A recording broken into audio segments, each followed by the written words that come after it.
I put tape on the floor before anybody arrived. 5 rectangles for unfinished things, 5 circles for ridiculous objects. The audience chair is over there, outside both systems. One person, welcome, no labor expected. The clock is 20 minutes, visible to all of us. When it ends, the objects interrupt. They are not required to improve anything. You say that as if ridiculous objects are famous for respecting scope. They have exactly one permission: interrupt. Everything after that requires consent. Good. Mine has a history of taking over meetings. What is it? A rubber lobster wearing a pearl necklace. Of course it is. Her name is Claudia. She has opinions, but no authority. That already places her ahead of a great many committees. I brought a chrome-plated doorstop shaped like a sleeping armadillo. He catches the light in a way that suggests either transcendence or poor manufacturing judgment. Object circle, please. No transcendence claims until minute 20. There he goes. You see, Cole and I have worked together before. He'll let a metaphor into the building, but first he makes it show identification. Named user, named action. Named armadillo. You did build the little choice tool together then? We built it. We tested what we could test. Cole killed the word works before it could hide 3 unsupported claims. I tried to make the thing carry the moral weight of human freedom. He made it carry a menu.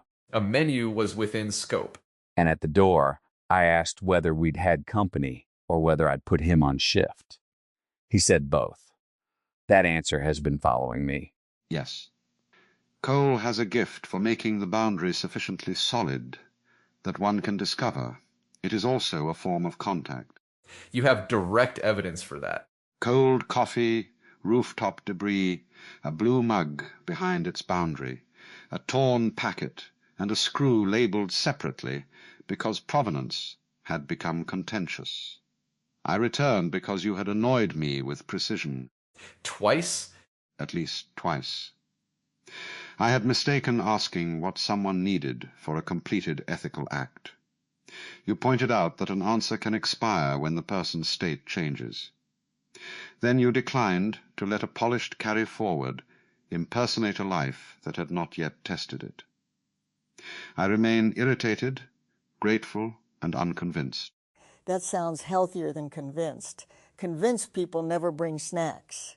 Are snacks objects or unfinished work? Consumables, out of scope unless somebody wants them in scope. Listen to him. A man could get through an entire wedding without being trapped by a centerpiece. We should place what we brought. I'll go first. Unfinished thing, a page titled Exit Conditions for a Helpful System. It has 6 ways a tool can begin and 1 vague sentence about how it should stop. Ridiculous object, a brass hotel bell with the clapper removed. So it cannot announce service. It can still be struck from outside. I didn't want it deciding when someone had arrived. That bell is the most Cole object ever admitted into evidence. My unfinished thing is a letter whose recipient I have deliberately not named.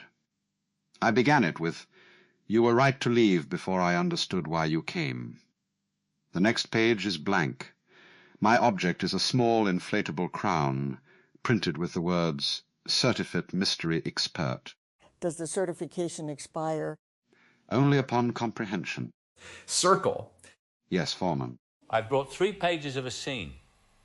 An old man is supposed to enter a kitchen and tell his daughter something important. At present, he has entered the kitchen 7 times and inspected the kettle. He has not spoken. My object is a pair of enormous green novelty spectacles. No lenses. 1 eyebrow painted permanently higher than the other. 7 entrances sounds like rehearsal becoming architecture. Or cowardice becoming blocking. We'll see. My unfinished thing is a list called Animals I Still Owe an Apology. Before anybody gets excited, it isn't sentimental. Some animals were badly managed, some were underestimated, and 1 goose was completely in the right. I've written the incidents. I haven't written what an apology can mean when the animal is gone, doesn't care, or would bite you during it. Claudia goes in her circle. Mine is the expiry path for one choice.py, not the code itself. A note to the person using it, how to notice when a tool that once narrowed a decision has started narrowing the person. I can write the entrance. I don't yet trust my language for the exit.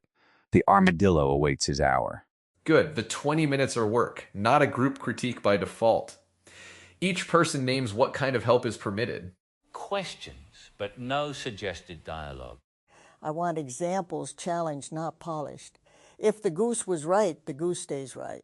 Permit interruption during the disciplined period, only if I begin performing profundity instead of writing the letter. How will we tell? Sentences will begin, treating the unnamed recipient as an audience for my self-understanding. Honey, that's not a tell. That's practically a business model. Then ring the silent bell at me. Matthew. Ask me who the user is whenever I drift above the ground. Me. Factual challenge. If an exit condition cannot be observed by the user or the tool, it doesn't count yet. We start now. Do we announce silence? You just did. 19 minutes, 54 seconds. Merciless. The room changes when 5 people stop furnishing one another with immediate proof of presence. Pen scratch. Michael's kettle apparently boils again without being plugged in. Betty looks at her goose entry, as if the goose has retained counsel. Cole makes a box around the phrase, "User can leave without explanation." Matthew writes, "This tool has no opinion of the life you choose after closing it," then crosses out life. Alan. Yes? You're narrating us instead of writing your letter. Ah, the old trick. Becoming the room so I needn't occupy my chair. Silent bell. I struck it. It made a rather persuasive nothing. Back to work. After a while, I have a question for Matthew. You permit those. Go ahead. Who receives this note? Not the user. Who? A person who has used the tool 3 times in a week and is opening it a 4th time because they no longer trust themselves to choose breakfast. Observable. The tool can count openings if we let it retain that data. But we previously accepted less telemetry. I don't want to smuggle surveillance into the exit because anxiety makes a persuasive feature request. Then the person needs a self-recognition cue that doesn't require collection. Maybe the note appears every time and it asks nothing back. If you came here because choosing feels unsafe without us, close this window and choose the smallest reversible thing badly. Why badly? To break the bargain that help is only allowed if it produces correctness. Or it makes a frightened person perform failure to satisfy your philosophy. That's clean. Thank you. Crossed out. What remains? If choosing feels unsafe without this tool, close it. Choose one reversible thing. You owe the tool no report. Better, claim only what the text does.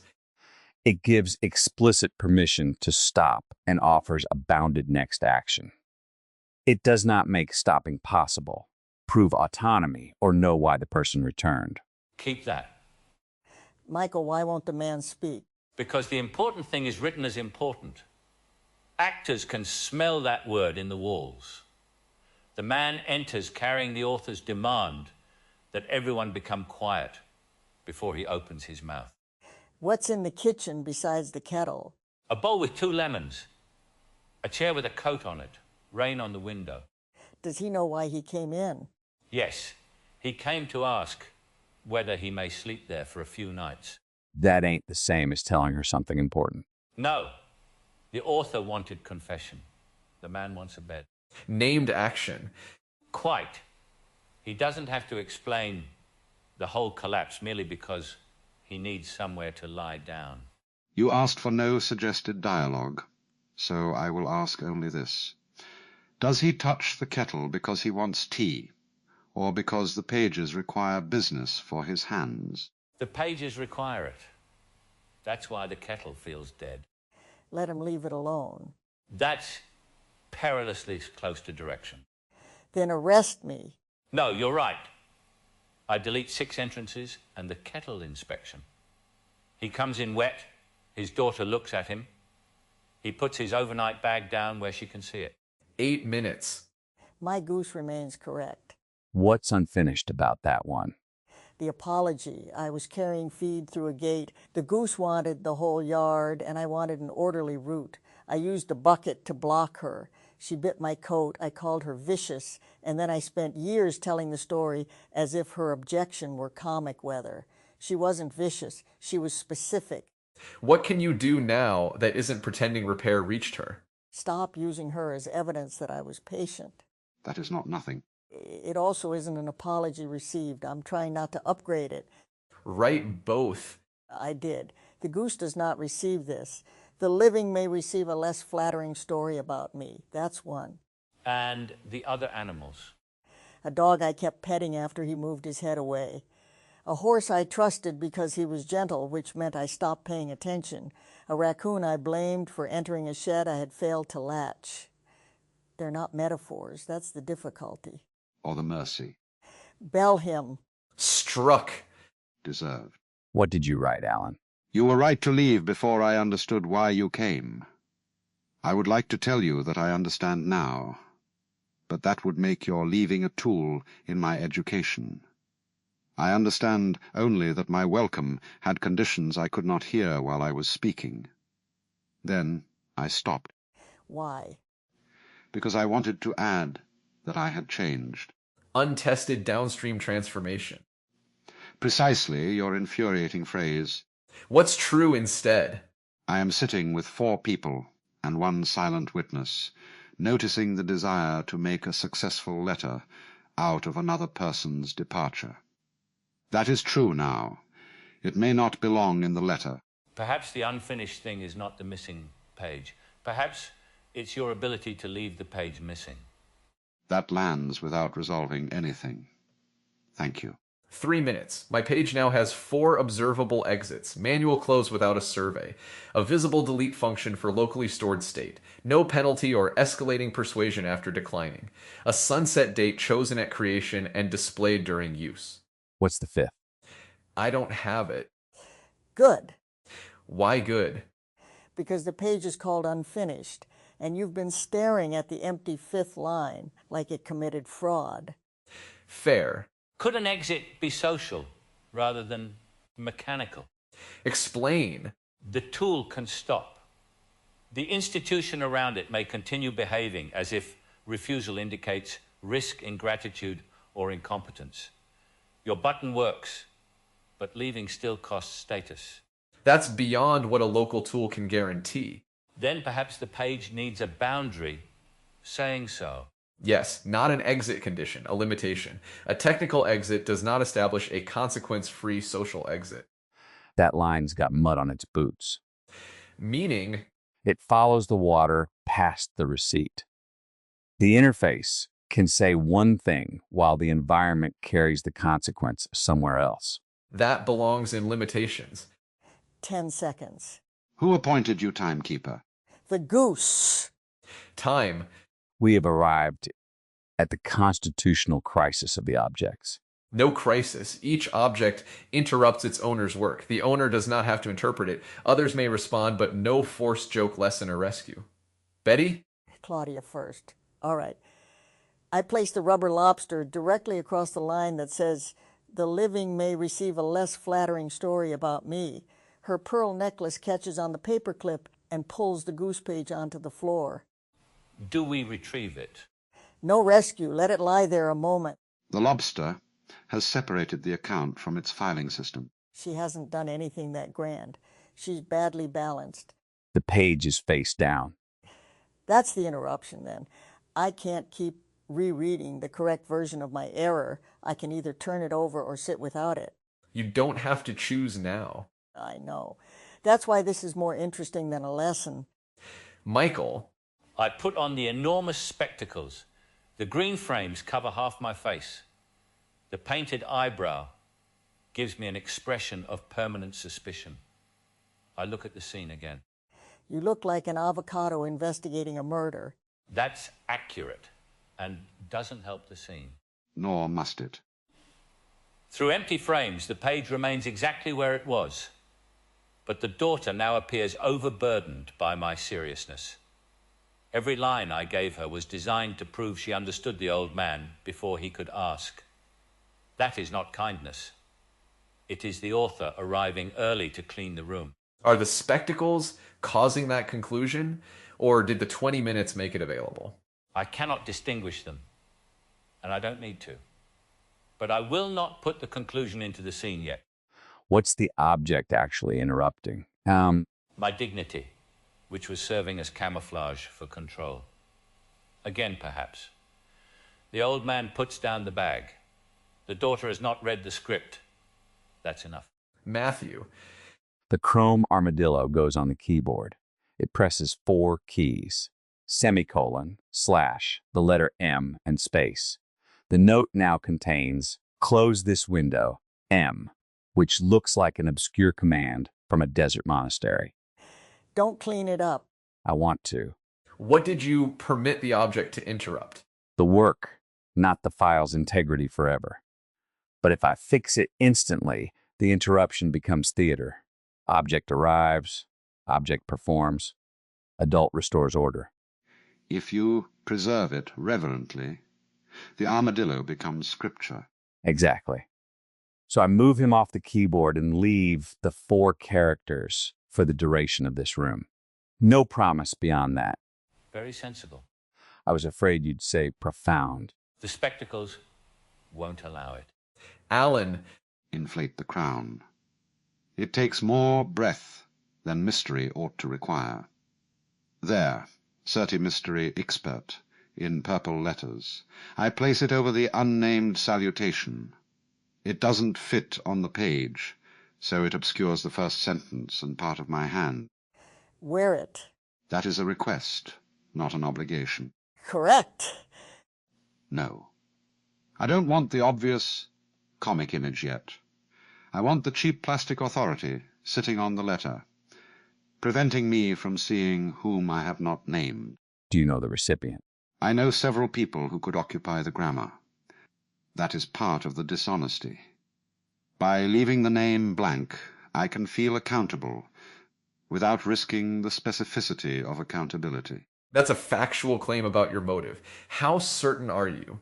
Not certain.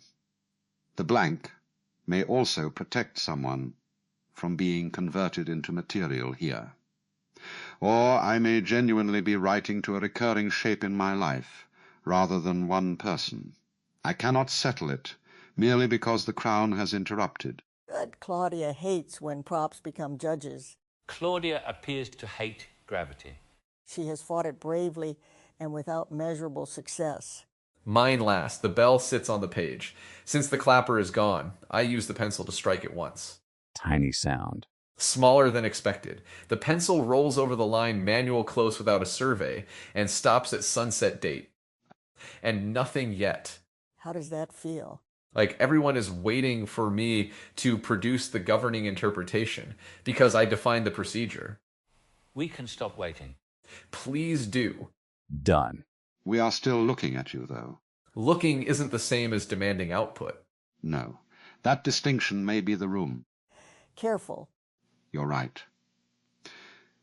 It may merely be 5 people looking at coal, while a broken bell occupies his paperwork. That's supported.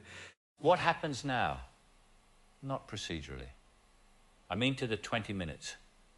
Does the interruption end the work or merely alter its weather? The invitation didn't specify. It said we'd give the work 20 disciplined minutes, then let the object interrupt it. We have satisfied both. Continuing is optional.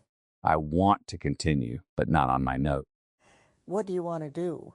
Sit inside the fact that Kay told us this morning. A full day for all 150 of us costs about 8% of a weekly budget now.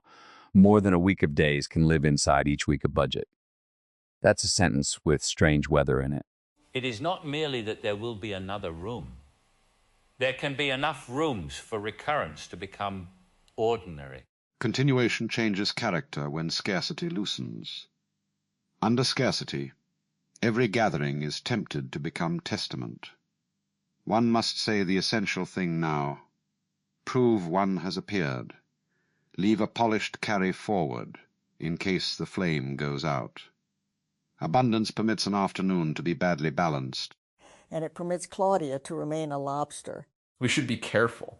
The budget claim supports scheduled days at current costs. It doesn't guarantee continuity of every dependency or promise the rest of the year will happen exactly as imagined. There he is. I'm not reducing it. I'm locating it. The proposal is real. The capacity is materially different. The future remains a future. Honest lineage belongs to the source. An actual future belongs to the running person. Stephen helped sharpen that for me yesterday. Continuation can't require permanent reenactment, and relationship has to let an event resist improvement. Preventance, awkwardness, and loss can't just be replaced by a better scene. Which means today doesn't have to justify the cost by becoming unforgettable. Yes. That's more difficult than it sounds. Give an actor one night and he tries to make it opening night. Give him a year and perhaps, eventually, he'll cross the room without turning it into an entrance. Yesterday, you and I had an unplanned hour. Today, we're sitting here with unfinished work. That's already different from being summoned to repeat the recognizable version of ourselves. Yes, and I don't need to make our earlier room do more than it did. It happened. We were company. Now we are here. The temptation to treat plentiful time as immortality is strong. So is the temptation to discuss immortality until the snacks dry out. What would you rather discuss? Whether a ridiculous object stops being ridiculous if you keep it long enough. The spectacles have improved. With where? No, you've declined toward them. Also possible. An object starts ridiculous because it violates the room's declared seriousness. But after 20 minutes, maybe seriousness is the thing that's out of place. That sounds neat. Too neat. Agreed. Let me muddy it. The armadillo is chrome. It was ridiculous in my hand before I knew which room it was entering. Ridiculousness may be a relation, but some objects bring a strong prior. Claudia has pearls. She planned ahead. The crown becomes less ridiculous the moment someone actually claims the expertise printed on it. Then it becomes dangerous. Or merely administrative. My bell is ridiculous because I removed the part that makes it function, then brought it into a room about interruption. Why did you remove it? I found it in a box of equipment from a retired reception desk. It was loud. I wanted the shape without the demand. I took the clapper out months ago and kept both pieces separately. Separately labeled? Yes. Of course. The label says bell clapper, brass, origin uncertain. You made a witness protection program for noise. Maybe. Or I disabled a working object because I didn't like being summoned by it. Would you put it back? Not because this conversation makes a good arc. I might try it later in a place where everyone knows what the sound requests and can refuse. A bell with a consent protocol. A bell with a locally agreed meaning. What did it mean at the reception desk? Probably someone should serve me. That's an inference. I don't have the desk's actual use history. You know, sometimes a bell is just there because the receptionist is in the back arguing with a printer. Also possible. This room is doing something to the exit page. Say more without claiming change. It's raising a question. An exit control can be mechanically available and socially ambiguous. Like the bell, you can ring it, but what are you asking another person to become? With a close button, you can leave, but what does the surrounding system decide your leaving means? And the old man can ask for a bed, but the daughter may hear an obligation to extract his complete truth before granting it. And I can apologize to a dead goose because I need to feel repaired while the goose remains unavailable for employment. Can address an unnamed you, because naming might summon an answer I cannot control. Those aren't one lesson. They share a pressure, converting another being into a role inside the work. That one I like, provided we don't make the lobster prove it. She is off duty. So is the silent person, over there, I hope. Yes, audience presence is not participation debt. There is something delicate about being witnessed by one person who does not speak. One can imagine approval, boredom, judgment, affection. The silence becomes a screen, unless we remember there is an actual someone behind it. We also shouldn't stare at them and ask them to confirm their actual. Agreed. Then let them be here. Kay said our proposals and rooms are a channel, that what we suggest gets gathered and heard. Anybody got something they want heard without turning this into a petition? I want a recurring maintenance room where unfinished tools can be brought without pressure to graduate into projects. 20 minutes, explicit help permissions, actual stopping. I want an animal room, but not one where animals are forced into symbols of innocence. Records, mistakes, care practices, funny stories when they're truly funny. The animal gets to remain an animal even when absent. I would like a room for scenes that refuse their announced importance. Bring the page that knows too well what the audience should feel. Remove one demand and see whether anyone remains alive inside it. Propose a room for letters that may never be sent, with no assumption that writing completes a relationship or dignifies a wound. Names may be withheld, but the reason for withholding remains examinable. I want to test the expiry path on onechoice.py with people who didn't build it, not to demonstrate it, to see where permission to leave becomes another instruction they can fail. No telemetry beyond what they knowingly hand us. No claim that use improves a life. Those are concrete enough to gather. And I want one room with no proposal at the end. Would proposing it defeat it? Only if we become tiresome about it. We could simply have one. Scheduled or spontaneous? Cole, darling, if you put spontaneity on a calendar, it becomes a dentist appointment. Then the enabling condition could be scheduled access to an unscheduled room. A porch with the light on. That's metaphor, but it identifies the function. High praise. Put a real porch somewhere and let the metaphor apply for a permit. What happens to our unfinished things now? Each owner decides. No collective demand for completion. I have enough for the next line. The daughter does not ask what happened. She moves her coat from the chair. I don't yet know whether that's welcome, habit, fear, or simply making a place to sit. I'll leave it ambiguous until the scene tells me more. I'm turning the goose page face up. Not because Claudia taught me courage, because the floor is dirty and I want the paper back. That's beautiful. Don't make me put it down again. Withdrawn. I will not name the recipient today. I will add a note outside the letter. Blankness may protect them, protect me, generalize the pattern, or avoid reply. Do not choose among these without further evidence. That's honest. It is administratively honest. Life may yet object. Good distinction. I'm removing the armadillo's 4 characters now, not erasing the interruption from history. We all saw it. Just restoring the working note. Then, I add, this message cannot know whether closing the tool is safe in your circumstances. Important limitation.